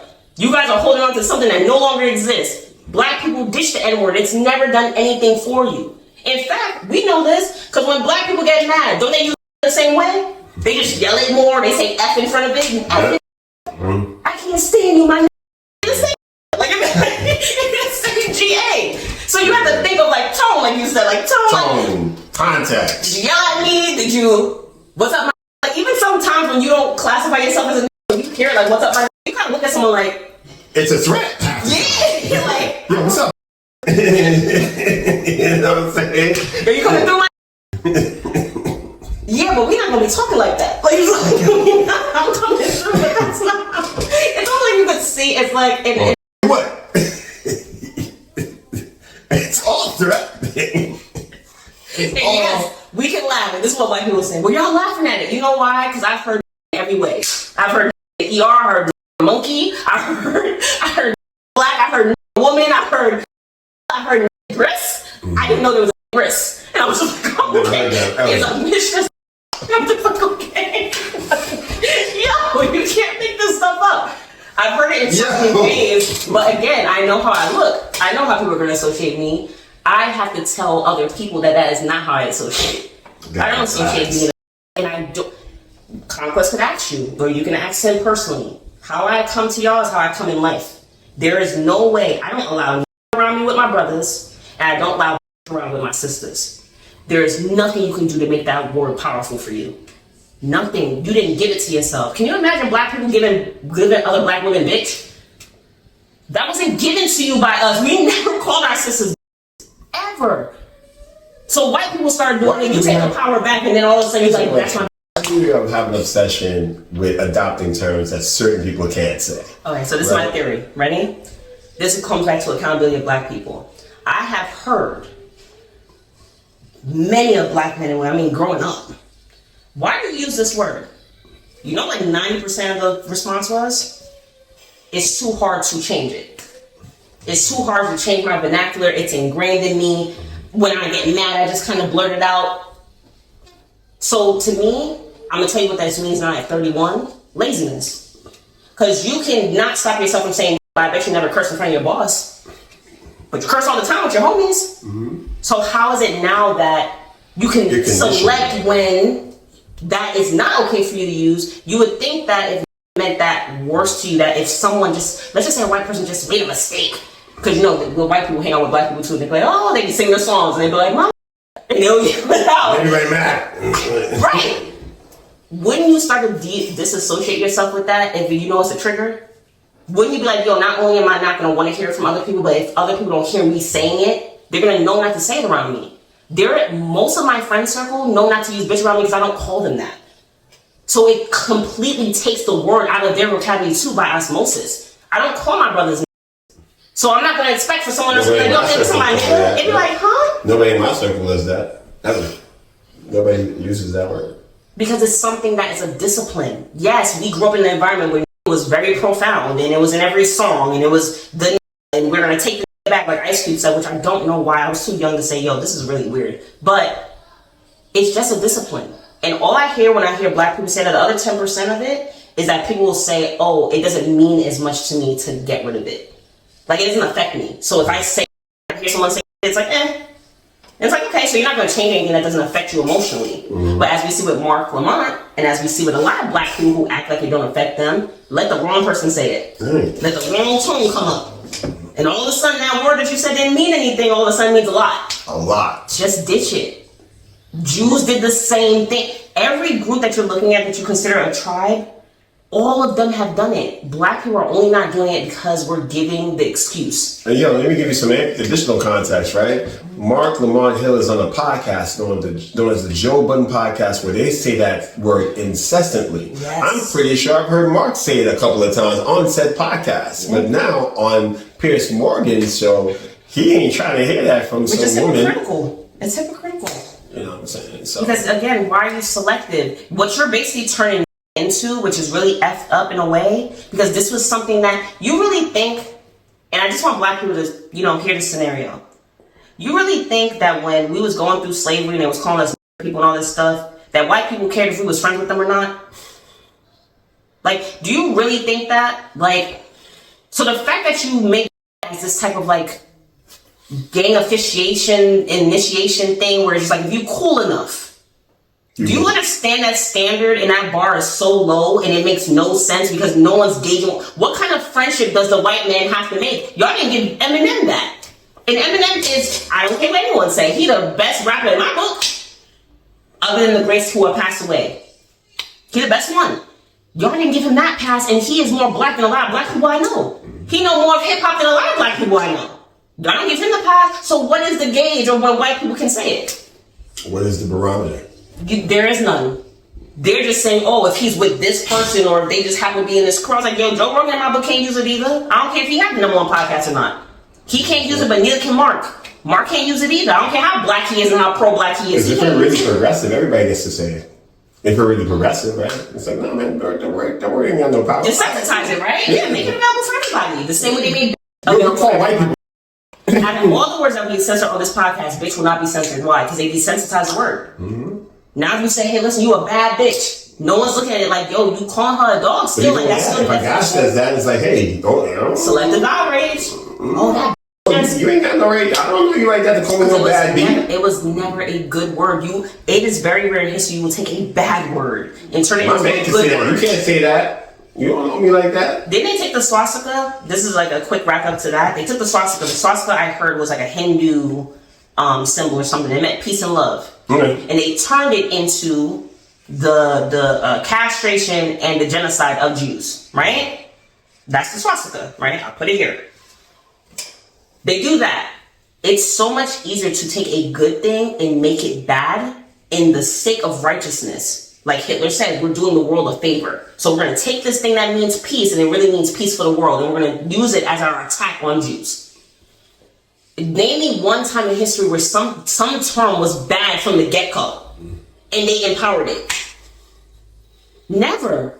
It's like, yo, if we destroy the evil, cast it out with the bathwater. Like, why you got to take it and make it good? You could just say, yo, it was never good and we don't want nothing to do with it and that's it. That is it. What camaraderie? What? And remember we were talking about Kendrick Lamar thing? I was like, the only thing I don't like is that he uses too much. That's the only commentary I have. Because he's so smart. You really don't need it. He don't need, he's too smart. He could call brother and sis and everything that he said there. Mm-hmm. So it goes to show, wrapping back up to the point of that, and then we can get our thoughts on Karmelo. Because that's been a progressive story as well. It goes back to the thing of black people not taking enough accountability. And I'm going to tell y'all what my honest opinion, we too lazy. We'll sit here and be like, you know what, well, I had it around for 40 years. I had it around for 30 years. So, as much as we like to say we're a people in a tribe, that's very selfish. Yeah. To not know what the ramification of that word is for everyone else in the world and how they treat us. Yeah. That's very selfish. Stop using it. For white people, no, there is no white. I don't care what y'all come up with. Please spam the comments. You're all the bots. Mm-hmm. Oh, what about this? What about that? Tell me about it. Mm-hmm. Give me the legal because I can go to the African American History Museum and pull up the documentation that lawyers were using. Please bring it up. Oh, well, there's a news article where you call this a cracker. A news article? Listen, this transcript gonna have in it. What that means is a transcript on a podcast that you have the choice to listen or not listen to. How about being called a when you're getting sold? There is nothing that you can do to escape that. You can turn off this podcast. Man, I called you and triggered you. Yeah, we done. Bye. We ain't listening to that. She racist. Okay, that's a choice. You were called nigger on the block. You were called on the block naked. You were called when they were raping you. You were called when they took your child. You were called when they were spreading their legs apart with horses and ripping men in half. You were called in that. You were called when you went for a job. You were gonna call when you was going to a bank and they didn't think black people could make money. That is when you was called. When you were trying to buy a house, you was called. And by the way, if you're feeling a little angry and turned up with her set of references just in that last couple of seconds of her talking, then maybe you should think about how you feel Just saying, period. If that made you feel like, wow, why is she saying it like that? Why are you saying it? Because the word never had good context. It is meant to rise something up in you because for far too long we didn't get rid of it. It's supposed to make you feel. Let's just have a hypothetical scenario. Black people, this is for you. Is there any possibility to where we get rid of this word and we start to feel just a little bit freer? Just a little bit. It's a word, but what they say, life and death is in the power of the tongue. Just a possibility. So that's my challenge. Like I said, I do it in my own life. This is the most I've ever used in the last 12, 13, 14 years. But I'm doing it to make a statement of, if it's meant to get you riled up and it's meant to get you passionate, is because just like every other group that had their own slur, their own derogatory statement, we are just 70 years behind the trend of what every ethnic group has done to get their power back. They have never taken on the term of an enemy. Ever. That is mental enslavement. That is pride. Yeah. You thinking you're going to take an enemy's tactics and make it work for you. What? No. The enemy has outsmarted you. He already know what that word would do to you. And it's the same thing with bitch too. So my sisters, no, you don't look like the bad when you call yourself a bad. Just so you know the right. I'm just letting you know. All the bad bees, all the bad bees I know that would be bad don't consider themselves, or none of their sisters. It don't be in their vernacular. Period. So please stop. I don't know if it's an insecurity. I think it comes down to like insecurity as I'm doing coaching. It comes down to insecurity. You want to belong to something. You want to have that community, and it's just like that community accepts you. It's an edge. It's a false confidence, right? Like if I call myself a and no one else can call me the that I didn't call myself. Do you see how self-destroying that is? That's like a self-destroying prophecy. You are devaluing yourself just because the chance of some man or woman out there calling you a first. That's crazy. You're not supposed to be the first one to talk death into yourself. Say it again. You're not supposed to be the first one to talk death into yourself. If you call yourself before the world call you, how do you even know you're going into that world? What if you live your whole life and never hear it? Ain't that a possibility? I mean, isn't that what our ancestors fought for? They were slaves, but they lived for what? The possibility of freedom. Isn't it a possibility that some of our children or our children's children will never hear that word? Would you ever tell your son or your daughter to call themselves first? The life is cruel, son. Be called it now. No, I've never seen a loving home ever do that. I've never seen a loving home call women first in the home for what? Right. Especially if you believe the world's going to give it to you somewhere. Wait until that chance happens. If the chance happens, we come down, we sit and talk about it. Yeah, there is some people who, they haven't evolved yet. So they're looking at you like property. They're looking at you like how the old school way was. But you will never get it here. You'll never get it home. No. We speak life. So that's just a possibility of, again, black people. I'm giving a challenge. So maybe we can clip this part and make it a meme. I'm giving a challenge. For 1 month. No, you know what? We'll call it Niggless Week. For 1 month, for 1 week, I challenge everybody not to use the N-word, period. And we'll call it Bitchless Week, too. So we're going to have a Niggless Week and a Bitchless Week. And for 1 week, I ask you not to entertain any material, any media, and don't say it to your friends and family. Not with your friends, not with your homegirls, not with your homies, not with your brothers, not with... Nope. Just 1 week. If you could do it for 1 week, what they say, a good habit's built in 21 days, maybe we should make it a month. But you know what I just said? Black people be like, yeah, that's too difficult. It's too difficult to stop having you stop saying 2 words. And then you wonder about me not getting further. Like, I think you're just say 2 words. Stop saying 2 words. But you're wondering why we still think we enslaved? These 2 words. Are you crazy? Oh, Lord. Come on, guys. We can do this. I give that challenge. I'm just me. My identity is Aryan Aparicio. That's what I've always been. That's what I always will be. Whatever the world put on me, good luck. At the end of the day, we all have the power to choose what we want. Like, we can be the people we really want to see. But it starts here. That's why I've been called. Even when the people call me bitch and nigga, I do not return it. I'm being the example I want to see. And you know what it does? It makes me not take it personal. You didn't call me because I called you You call me because your own little thing that you got going on. Yeah. So now I can what? Empathize with you. I can start to try to understand you. So the flip side of this, that's a clip. We're gonna put that out there as a challenge for real. Mm-hmm. The second thing was the Karmelo Anthony case. Have you heard about that? About the black kid stabbing the white kid? Not until no.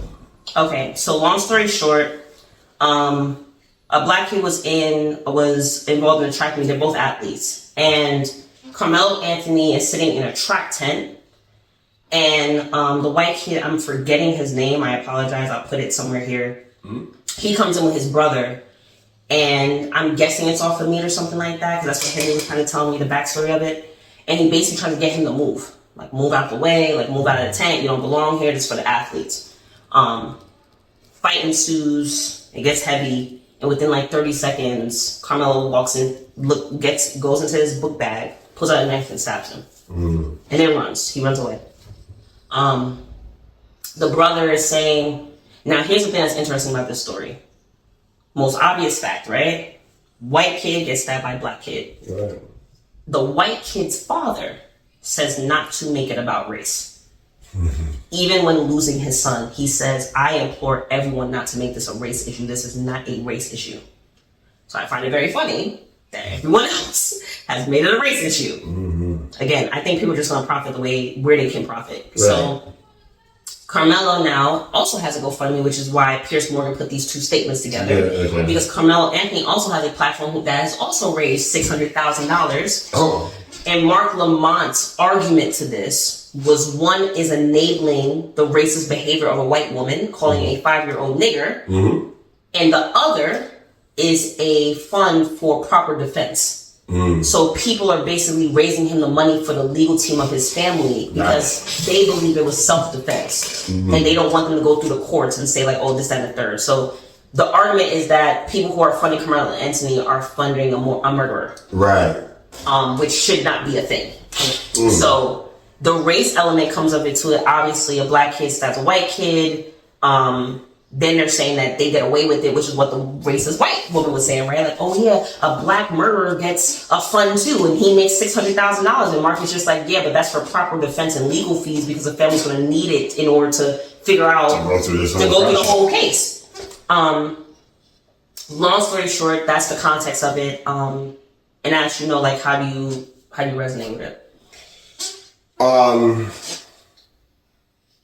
I appreciate the victim's father saying, hey, let's not make this a racial thing. This is an isolated incident with these two young people. So my question is this: is there evidence to support the claim for Anthony that this was self-defense? Yes. So it's washy right now. I don't think we'll know until court, obviously, but there is the fight that ensued that they're saying, well, we don't know how big that fight got, if he felt like he had to protect himself or not. The thing that's damning, and I'm not legal counsel or anything like that, but God knows I love my Law and Order, and I love my crime networks and everything like that. It doesn't look pretty for him, only because he brought a weapon on school property, and this happened on school property. Yeah. So even if there was a claim of self-defense, it would have been more so on a fist-on-fist and not him just fighting for... And they said it lasted like less than 30 seconds. Like that's how fast everything happened. And the brother didn't realize his brother got stabbed until he was basically like on the floor. Mm. So that's why I say it doesn't look good in terms of the case of self-defense, but I can get why people...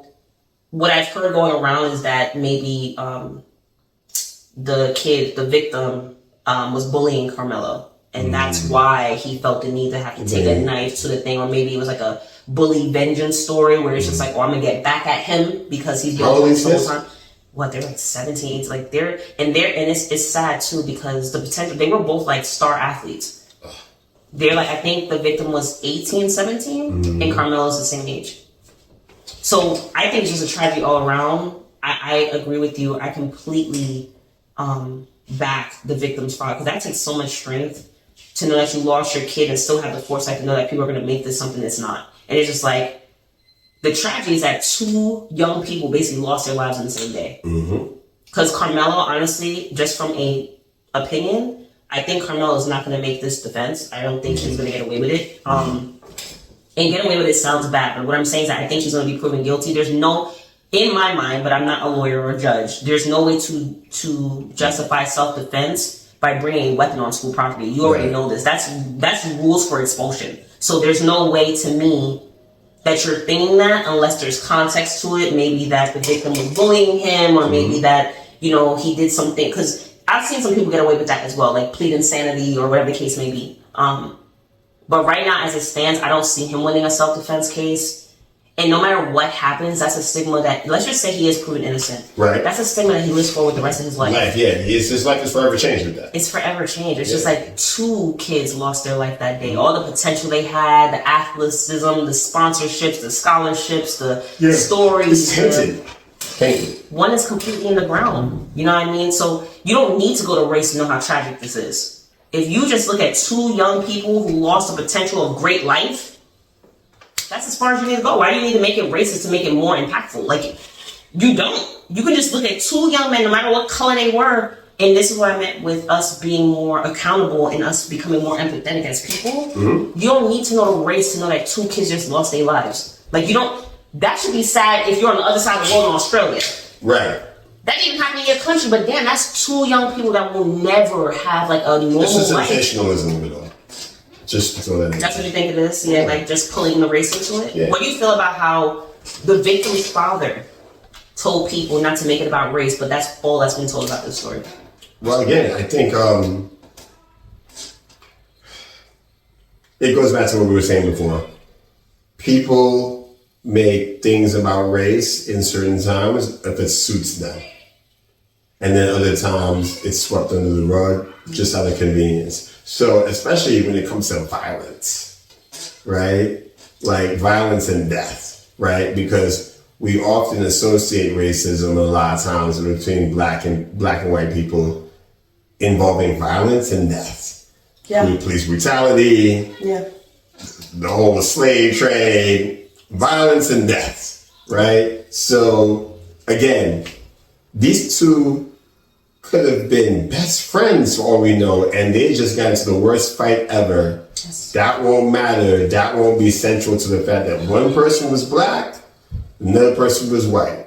And it honestly, for some people, conflates all the stereotypes, all the deepest, darkest fears about dealing with somebody of the opposite race towards you. It's like, yeah, it jumps the shark. It's beyond that isolated incident. It's like, yeah, these white people are gonna kill us. And then for white people, it's like, oh, these black people are threatening. It just feeds. And kill us. It feeds 2 narratives simultaneously. There's always been a stereotype that belittles that relationship between white people and black people. Especially when white and black people had to get together for us to be where we are. It's a reason why people question interracial relationships and what the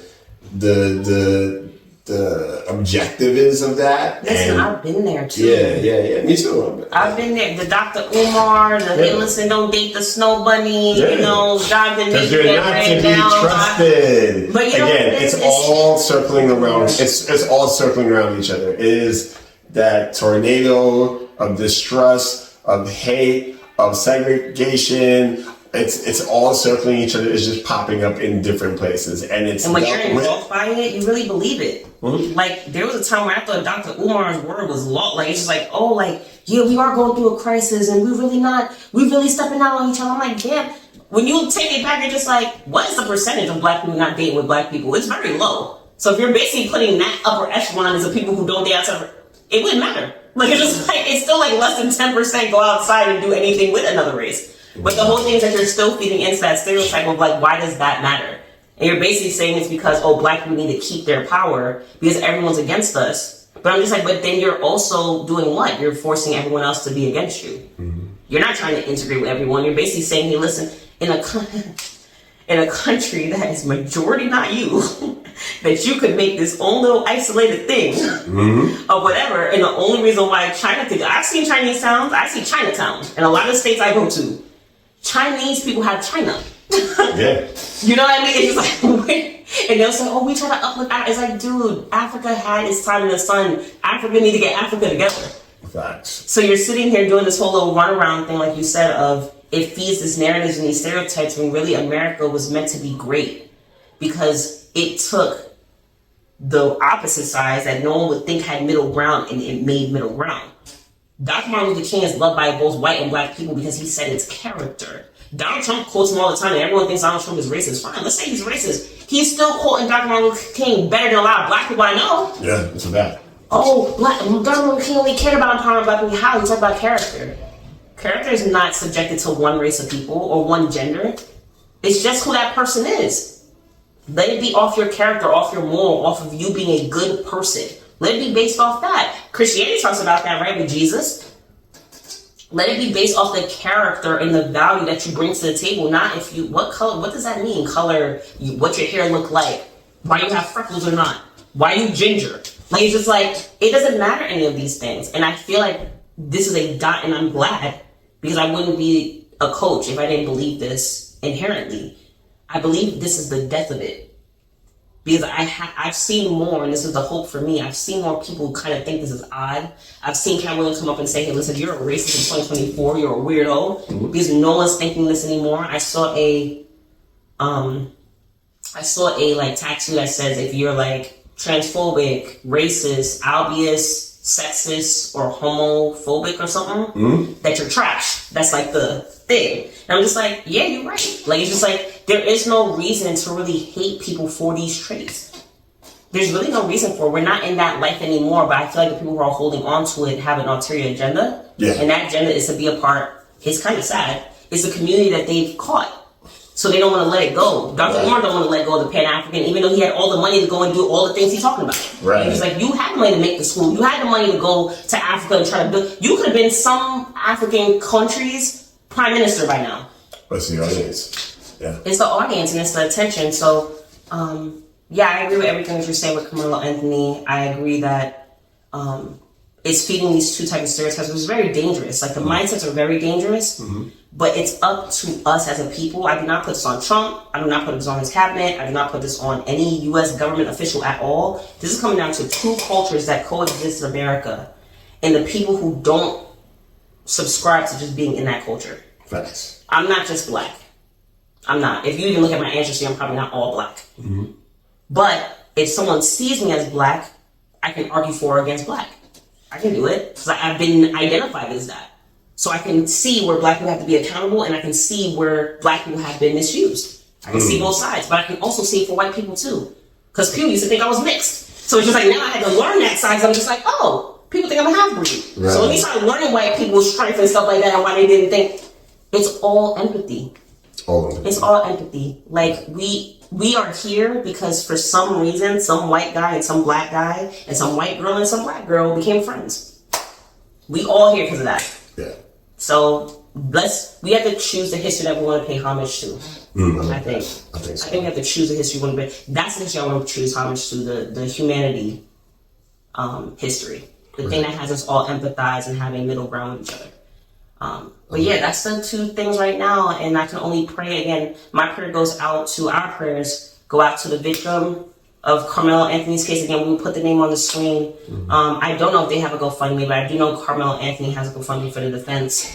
I don't know how that's going. This is all evolving stories, by the way, so we will update you as like the episodes go forward. Yeah. But yeah, guys, I issued a challenge. Right, let's see it, man. I issued a challenge. Let's see how many people dedicate. A week off, at least a week. At least a week. Let's see what happens. Just anytime someone say bitch, people gonna get mad. They're gonna be like, damn, it's all Kendrick say.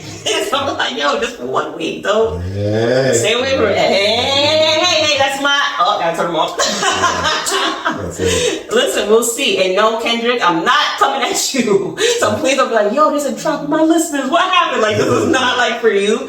This is just, I think, what the culture needs. Yeah. It needs a cleansing of this. It needs to know that it doesn't need these words to be empowered. Yeah, and then hopefully it'll open up. Yeah. Hopefully it'll open up a bigger conversation of what else don't we need to be empowered? Right. What else have we given our power to that we don't really need? Maybe clubbing? Maybe the slut walk that you was talking about. Maybe that. Maybe the BBLs. Maybe the wigs. Maybe like we go in. Like, yo, girls, take all your wigs off for 1 week. Right. I don't care how good that lace front look. Take it off. Take it off. Take it off. Man, stop dyeing your hair and show your grays. Go ahead, show the wisdom. That's what I call grays. They like, this not wisdom, this stress. Show that stress. Listen, I got my grades so in the front. My grades are so weird. Oh my God. And then if you want to make it feel better, it's not gray, it's silver. You got metal, bro. That's it. Silver trade at what? Like $1.20 an ounce right now. Yes. Yeah, we mentioned Kendrick earlier, right? Mm-hmm. And I'll tie that in because I mean, that's it for the most part as far as the Geek episode, man. We just gave you a pretty much rounded episode. Yes. And thank you again for this is us at our core. We are geeks at our core. And it's definitely that. But speaking of geekdom and all that other good stuff, I'm going to be fully indulging that for a higher power, for a higher level of consciousness, for a higher purpose on May 17th on a Saturday. Because I will be doing this little thing called Who Wanna Rap Now Volume 1. It is both a mixtape. It is facilitated for a mixtape release concert. And I'm hoping it's actually going to turn into a series where it's going to be Who Wanna Rap Now Volume 1, Volume 2, Who Wanna Rap Now in Philly, Who Wanna Rap Now in Europe, that type of thing. That's where we're looking at it, long term.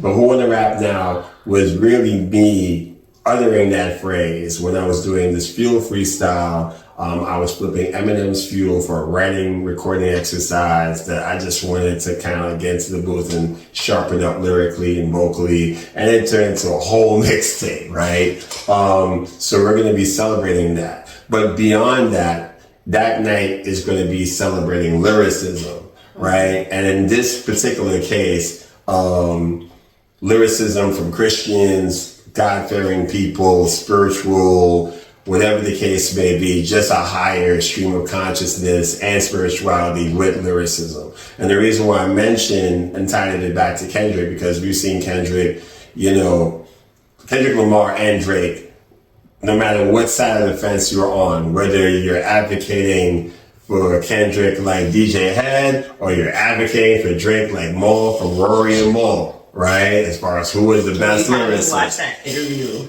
please. Go. It's hysterical. It really is, right? So whether you're like on either side of the fence, the one thing that definitely became a focal point over the last 2 years, past the 50th anniversary of hip hop, is lyricism becoming more of the forefront. I have my top 5s and top 10s. Ari has hers as well. One of the coolest things I've ever had in conversation with her was her naming Royce 5'9" as one of her favorite, if not her absolute favorite MC. And a lot of people don't necessarily mention Royce like that. They'll mention the Nas's, the Biggies, the J's, which, I get it. Common fare, the Jadakisses if you're from New York, the Fabs and stuff, but people don't mention guys like a Royce or a Tech Nine or a Lupe or a Black Thought or a Crooked Eye or King Crooked in that particular case as he changed his name. My point is that lyricism is just one of those things which is, if done well, it's a beautiful art form to communicate so many great ideas. Listen, we are on a podcast, right? Where we're talking and vocally expressing our opinions, our lessons, our challenges to the world. A lot of people have a problem speaking in front of people. A lot of people have an issue with reading and comprehension. It's not fundamental for some people. And the fact that I can do something fundamental and do something artistic with it, bend it, flip it, use devices, communicate ideas, themes, conventions, it's a beautiful thing that I try not to take for granted. And I use Kendrick because Kendrick is on a tour showing what top tier lyricism could look like across 20-something, 30-something odd songs in packed stadiums. Man, rap was a thing that you just heard on the block in the Bronx on Sedgwick Ave. Now it's at AT&T Stadium, packed house where people are gathered to hear somebody talk rhythmically for 2 hours, because that's the power of that musical device. Yes. So I say all that to say that that's something that I want to bring to Who Wanna Rap Now. It's going down Saturday May 17th, 2025 at 6 p.m. It's going to be gathering some of the best lyricists and songwriters from the area who claim Christianity as their faith device. Ariana and I are going to be co-hosting in a lot of ways, because we're going to be bringing your Deprogrammed podcast to the building, to the event space, to the vibes. And we're going to be front and center. And I'm really excited for Ari to experience this, because she's really never been to a concert before. So this officially will be her first concert. So I cannot wait. There's not another artist I would want to see more. Yeah, I pray that we do right by her in that sense, you know. It's shaping up to be fantastic. Yeah, I think so, for sure. So we're gonna make sure that this is out before it comes out. If you are a fan of great rapping, great lyricism, great poetry, great spoken word, great thought-provoking messaging that is not the whatevers, it's not the dribble you hear on radio and playlists. It's like, yo, I really want to hear, just like you would want to hear a great singer or a great musician. You're about to see at least 10 of the greatest MCs you can catch independently in your area of New York City. If you live in the New York City area, bring it. Don't miss this. Tickets are at eventbrite.com. $15 in advance. It's $25 at the door. So I would suggest that I'm not mad at you paying $25 at the door. I mean, that's a lot. But if you can... We take that profit margin. We'll take our profit margin. But I would encourage you. Early access. Yeah, man. Go for it. Anything you want to add quickly to that? That this show is going to be way worth... It's worth more than a $25 ticket. So they usually are, man. If I got anything to say to it, if there's anything I can say about CONQUEST as a partner in this podcast, as a best friend in real life, he puts his heart and soul into everything he does, and his perfectionism comes out when it is a production of his own.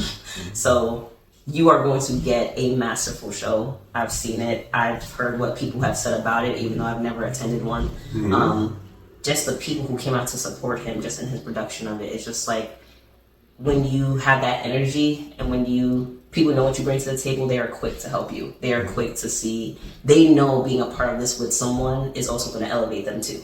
Right. And that's all this energy that has been a part of Who Wanna Rap Now has just been people feeling like, wow, this is going to elevate our spirit. This is going to make us feel good. Like it's going to be a celebration of Who Wanna Rap Now, the lyricism, but also birthday.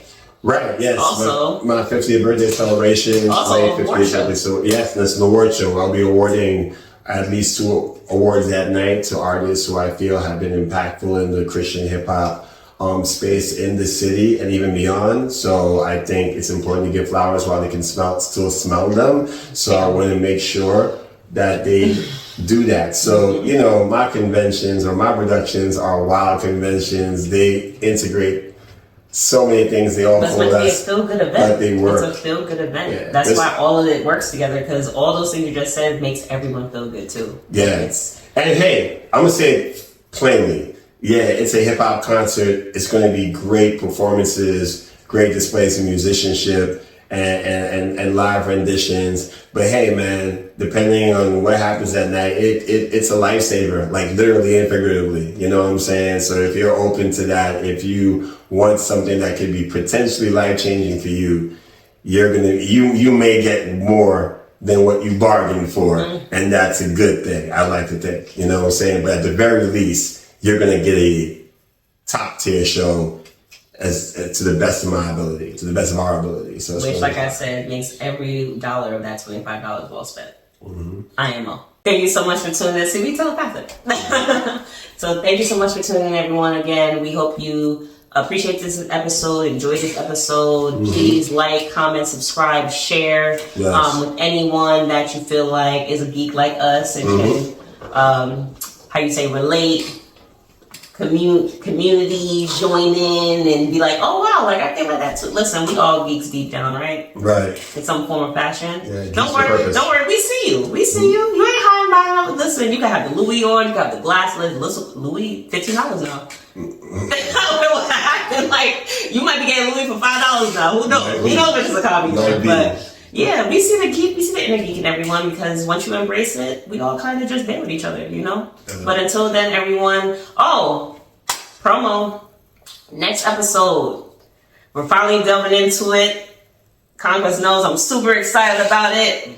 It's one of these stands where we kind of touched on it in the race. The race was one trending thing, but you want to do it?